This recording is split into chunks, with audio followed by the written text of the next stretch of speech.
ముగ్గురికి సరిపడా జొన్న రొట్టెలు, చికెన్ పులుసు తయారీ విధానం చెప్తున్నానండి ఈ వీడియోలో. 1/2 కిలో చికెన్ తీసుకొని దానిలో కొద్దిగా పసుపు, అలాగే కొద్దిగా కారం వేసి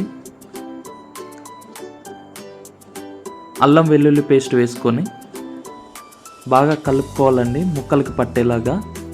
అల్లం వెల్లుల్లి పేస్ట్ ఇంట్లో చేసుకుంది అయితే చాలా బాగుంటుంది.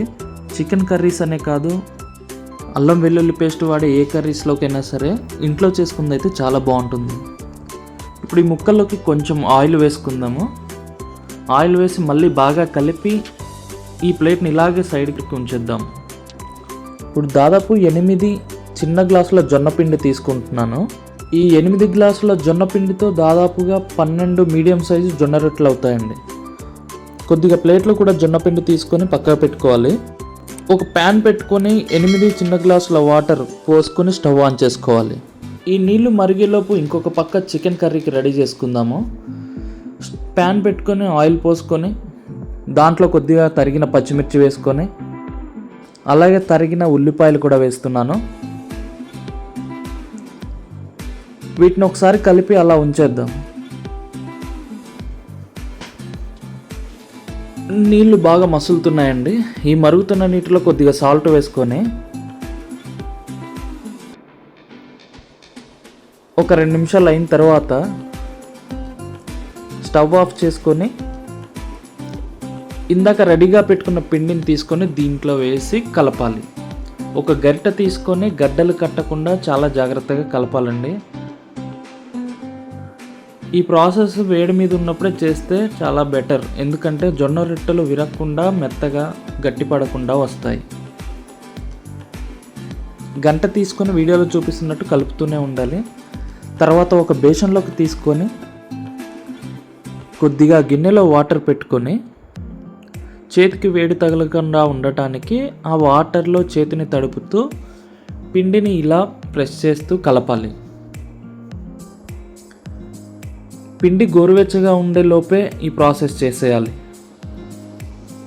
తర్వాత ఈ విధంగా చేతిలోకి ఒక ముద్దను తీసుకొని ప్రెస్ చేస్తూ ఒక రౌండ్ బాల్ లాగా చపాతీకి ఎలా చేస్తామో అలాగా చేతిలో ఒక్కొక్క బాల్ని రెడీ చేసుకుంటూ ఉండాలి. ఈ చేసిన ముద్దని డైరెక్ట్గా తీసుకువెళ్ళి ప్లేట్లో అద్దుతూ పిండి అంటిస్తూ ఈ ప్రెస్సింగ్ మిషన్లో పెట్టి గట్టిగా ప్రెస్ చేసిన తర్వాత మళ్ళీ రొటేట్ చేయాలి. రొటేషన్ చేయడం వల్ల ఏంటంటే జొన్న రొట్టె మందంగా కాకుండా వెడల్పుగా పలుచుగా వస్తుంది. అలా అని మరీ పలుచుగా చేయకూడదు, మరీ మందంగా కూడా ఉండకూడదు. ఈ రొట్టెని తీసుకువెళ్ళి కాలుతున్న పెనం మీద వేసి నీళ్ళల్లో ఉన్న తడిగుడ్డతోటి ఇలాగా అద్దాలండి.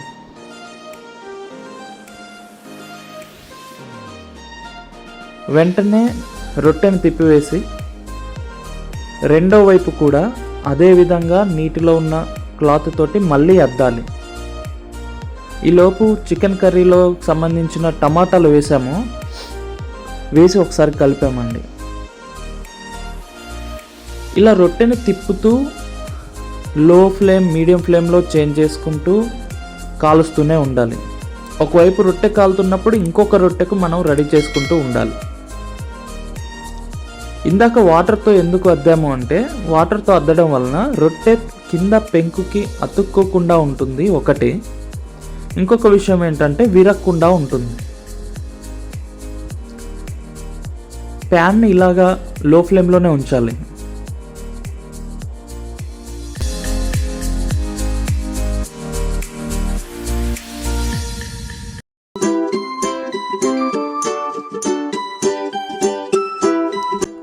ఈ టమాటాలు మగ్గిన తర్వాత ఇందాక పక్కన పెట్టుకున్న చికెన్ ముక్కల్ని వేసి మళ్ళీ ఒకసారి కలిపి మూత పెట్టేసుకోవాలండి.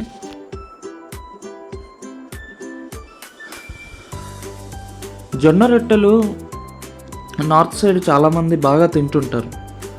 అక్కడ ఒక పూట జొన్న రొట్టెలు ఒక పూట రైస్ తినడం, లేదా కొద్దిగా జొన్న రొట్టెలు కొద్దిగా రైస్ తినడం చేస్తుంటారు. ఎందుకంటే జొన్న రొట్టెలు రైస్ కంటే చాలా హెల్తీ అని చాలామంది డాక్టర్లు కూడా చెప్తుంటారండి.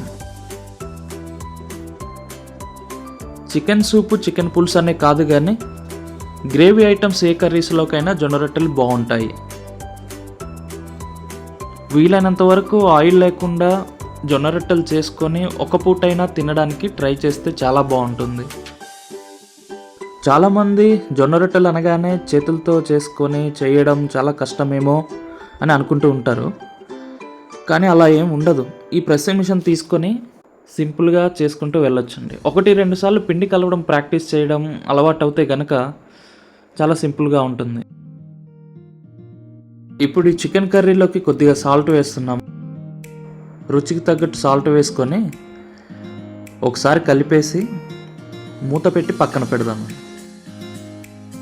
కర్రీ కొంచెం మగ్గిన తర్వాత మూత తీసి వాటర్ పోసుకోవాలి. మళ్ళీ ఒకసారి కలిపేసి మూత పెట్టి దీన్ని పక్కకు అలా ఉంచేయడమే. జొన్నలు తీసుకొని పిండి పట్టించుకొని జొన్న రొట్టెలు చేసుకోవచ్చు. లేదా ప్యాకెట్ కూడా దొరుకుతుందండి జొన్న పిండి, డైరెక్ట్గా ప్యాకెట్ పిండి అయినా వాడచ్చు. జొన్నలు పట్టించుకుని వాడేదే ఎక్కువ హెల్తీ అని గుర్తుంచుకోవాలి. దాదాపుగా చికెన్ ముక్కలు ఉడికాయి అనుకున్నప్పుడు కొద్దిగా గరం మసాలా వేసుకోవాలి. ఈ గరం మసాలా వేసుకొని కలిపేసి మళ్ళీ కొద్దిసేపు అలాగే లో ఫ్లేమ్ మీద ఉంచాలండి. ఇటు పక్కన మనకి జొన్న రొట్టెలు రెడీ అయ్యాయండి. మనం వేసిన 8 చిన్న గ్లాసుల పిండికి 12 మీడియం సైజు జొన్న రొట్టెలు రెడీ అయ్యాయి. ఇప్పుడు చికెన్ సూప్ కూడా రెడీ అయింది. స్టవ్ ఆఫ్ చేసుకొని ఒక బౌల్లోకి సర్వ్ చేసుకోవడమే. ఈ 1/2 kg చికెన్తో చేసిన సూపు అలాగే 12 జొన్న రొట్టెలు అంటే దాదాపు 3కి సఫిషియెంట్గా వస్తుంది. సర్వ్ చేసుకున్న జొన్న రొట్టెని ఇలా ముక్కలుగా చేసుకొని ఈ ముక్కల పైన చికెన్ సూప్ వేసుకొని తింటుంటే చాలా రుచిగా ఉంటుంది. ఈ వీడియోని లైక్ చేసి షేర్ చేయండి. మా ఛానల్ని సబ్స్క్రైబ్ చేసుకోండి. Thank you for watching.